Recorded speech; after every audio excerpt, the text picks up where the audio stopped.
How do you know if the advisor you're working with is a bad fit for you? What about the one you're thinking about working with?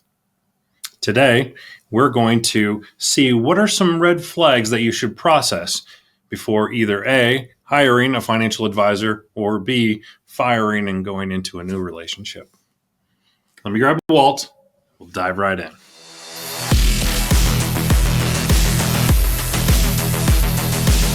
Hey, welcome back to Power Your Retirement. I'm Walter Sorholt alongside certified financial planner Steve Smith. And on today's episode, it's going to be a good one. We're talking about red flags when you are working with a financial advisor or thinking of working with one. What are the red flags you can't ignore? Well, we've got 5 good ones on today's show to give you. Unfortunately, Steve, not an exhaustive list. There's other red flags we could come up with, but to keep the episode a reasonable length, we're going to pick 5 of your favorites to at least be aware of and kind of walk through why they're a red flag and how to handle it if you run into something like this in a relationship that you have with an advisor. So, ready to roll, Steve? I'll throw out the first red flag. Ready to go. All right. So the first red flag would be if you get the sense that you are in a plan that would fit into a one-size-fits-all approach. So my question for you, Steve, is why is that bad, and how do we spot it? Well, it's hard to spot. So I will, if you don't know. So that's the hard, when we're talking to people that are receiving this, they're looking at somebody like myself as the expert.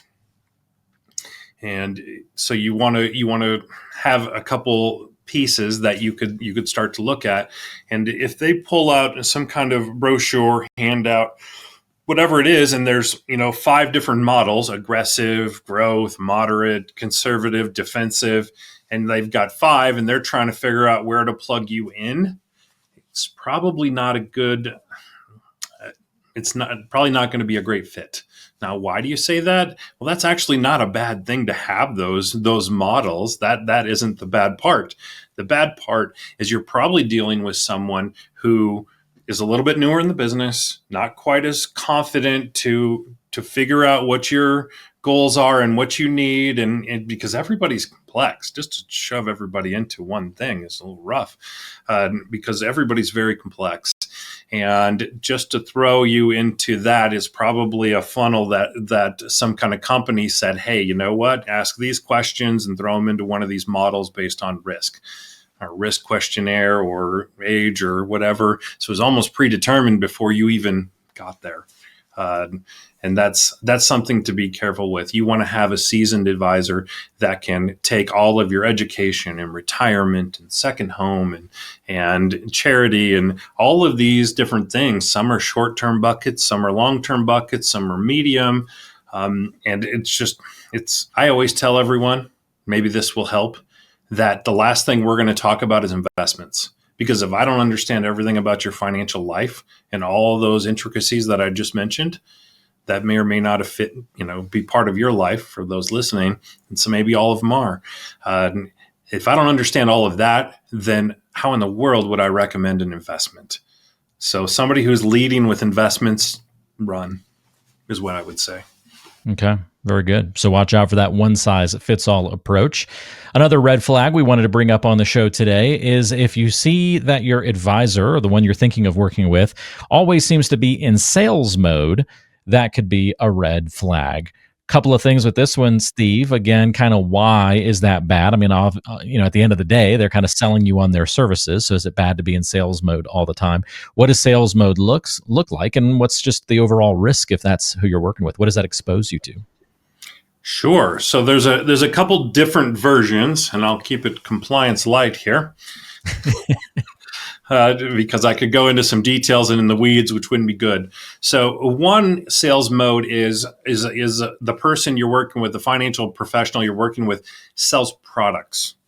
That is one thing that you got to be careful with, because if they sell products, they're going to sell you an investment product and an insurance product and a long-term care product and a tax product and there's whatever product is out there.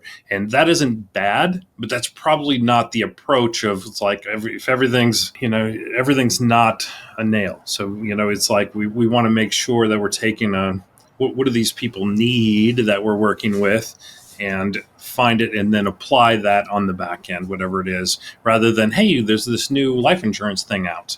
That's a tip. That's a popular one. Or, hey, there's a new long-term care product out, or whatever that is. And that isn't bad in and of itself. It's just you don't want people leading with these solutions. You want to find needs and then apply solutions. That's probably the big tip to look for. If they're talking with you, finding a need and then apply a solution.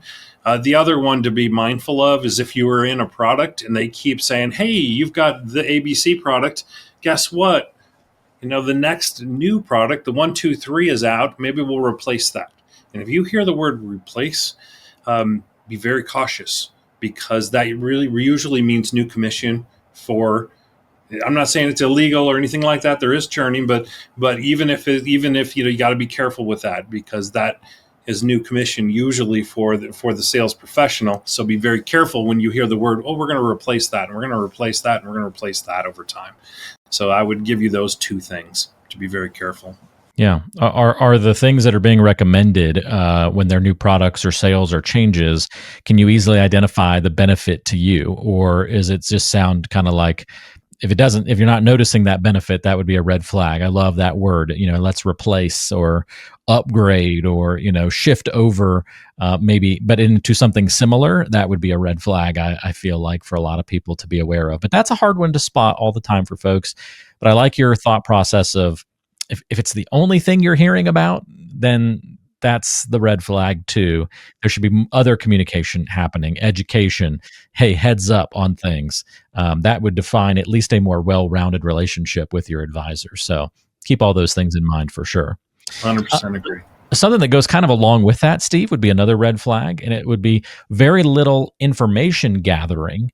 And I mean, right there, someone who's trying to gather more information about you means they're asking questions that aren't just throwing sales pitches at you. But why else might that be a red flag if they're not gathering a bunch of information about you? So I'll try to keep my blood from boiling on this one. Because this is probably the biggest one. It appears to be the smallest one from the list. At least that's kind of the feedback, until you really understand.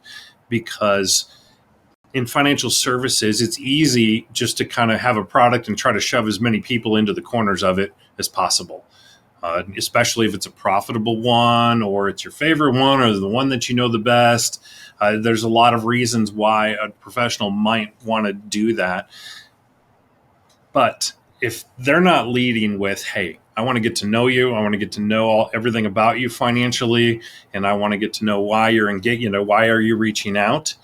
And everything from investments to family to, insurance, taxes, estate planning. Even if we don't do that, and usually we don't do all of those buckets, a firm might, but an individual doesn't usually do all of them.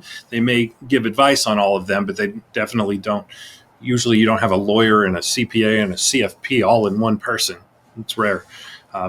But the point is that they want to gather all of that, because if you want to get the sense that, oh, this guy wants to understand, or this gal wants to understand my financial life.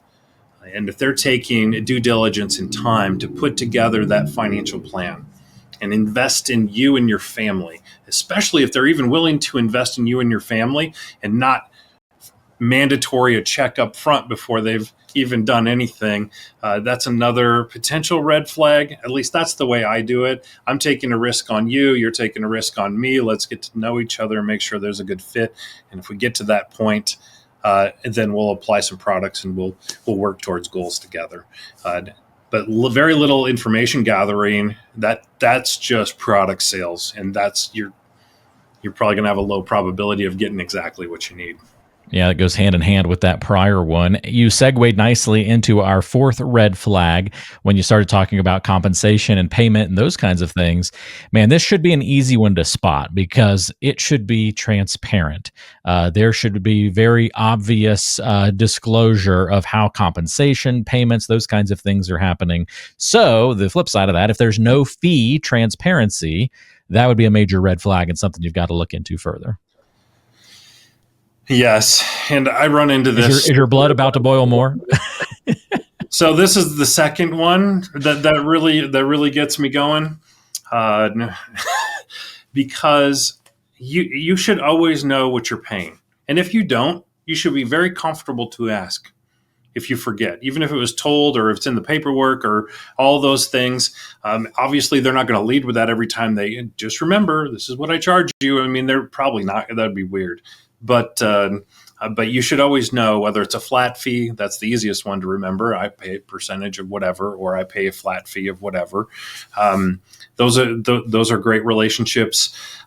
But if you're buying products and you have no idea how the salesman's getting compensated, it's usually in the surrender schedule, by the way. You want to look there. If you want to know how much they're making, it's usually in there. And it will give you a hint of how much. The longer the surrender schedule, the more commission that typically goes out. That's just a rule of thumb. That's not anything locked down. But if they're not talking about how much they're making, it's usually fairly lucrative and it's fairly hidden. And you probably won't find it in anything. And if they get a little bit, they don't want to talk about it, then it's probably a really major red flag. And a lot of times this comes out of the insurance or hybrid insurance world.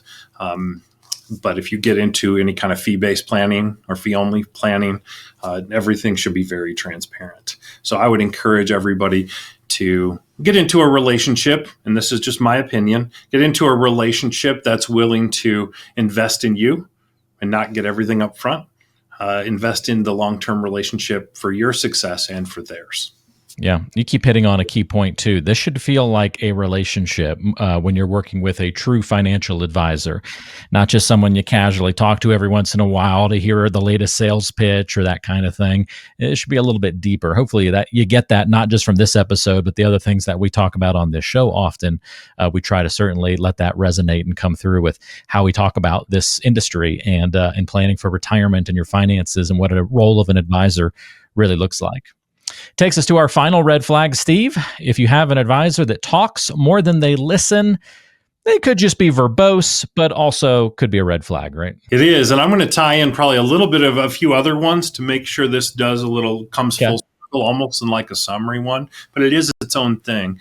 So I was meeting with a client last week, new client, and we're just getting to know them, putting together a financial plan. And they had those questions. I asked them and they wouldn't even really tell me what they were making on this.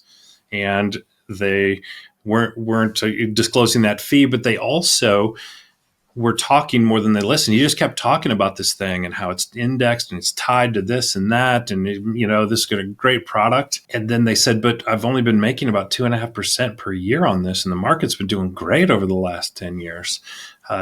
They didn't understand, but he talked and talked and talked, and they really thought they were buying a 10% per year product. And I wasn't there for the conversation, but he talked it up, and they didn't get a chance to ask questions, and they really were just trusting that this was happening.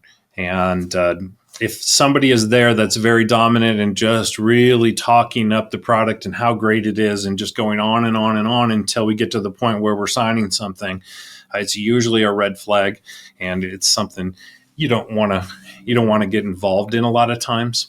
But I'm not saying the product that I was saying is not for anybody. That's not the point. The point was that approach of trying to make the product sound better and better by just dominating the conversation or using big words. That's another one that you don't understand. And then the questions, when you ask them, you don't get a good answer back. If you find somebody that is willing to talk about the products and the strategies and all of that, but you want somebody that you're comfortable asking questions, and they will take the time, even if it's a lot of time, to make sure that you understand what's going on. That's who you're wanting, somebody that you can rely on, because I believe that builds trust. And if they talk more than they listen, I don't know how much trust you can build with that individual. So I would call that a red flag, somebody who talks more than they listen, because you want somebody invested in you and your family. It's a great one to end it on right there. And how do you spot these things? Again, I know it sounds simple, but the best thing to do is probably just listen to that gut. If something feels off, pay attention to your instincts. If you feel like you're being kept in the dark on something, all of those things should start speaking to you and letting you feel that in your gut. And then if you're uncomfortable, just addressing this directly with your advisor, with that person that you're working with, financially, this isn't a marriage. Go to another advisor, get a second opinion, talk to some other people and say, hey, this feels off. Should I, it's okay to step out and do that, right? And get a second opinion if you don't feel like things are going the way that they should. So don't hesitate to do those kinds of things and make sure that you're truly taking care of your life finances, your life savings, as you should be, because it needs that kind of attention and you don't want to be working with the wrong fit. And that is not to say that every time one of these feelings comes up, it means that you're working with some awful person, right? It just means it may not be the best fit for where you are in life or the specialty that you need, those kinds of things. So this doesn't always have this sort of tinge, Steve, I guess, of like a nefarious action. It can sometimes just be a lack of fit. But either way, it's something we should pay attention to. So I agree. Appreciate all the things you pointed out to us and thought about and talked through with us, Steve, today. If you've run into any of these red flags, folks, as you kind of go and look at your own financial life and your current relationships with advice givers from a financial standpoint, if you'd like one of those second opinions or to put together a true plan for the first time, you can do all of that with Steve and his team. Go to powerupyour401k.com, powerupyour401k.com. We've got links in the description of today's show that'll take you to various resources where you can order a toolkit that's packed with great information about preparing for finances and retirement and leveraging your 401k to the max, all those kinds of things, and the ability to set up a time to meet one-on-one with Steve, a certified financial planner, and his team. Check the link in the description to take advantage of those opportunities. In the meantime, Steve, have a great week. We'll talk to you soon. All right. Thanks, Walt. Thanks, everyone, for listening. I'll see you next time right back here on Power Your Retirement.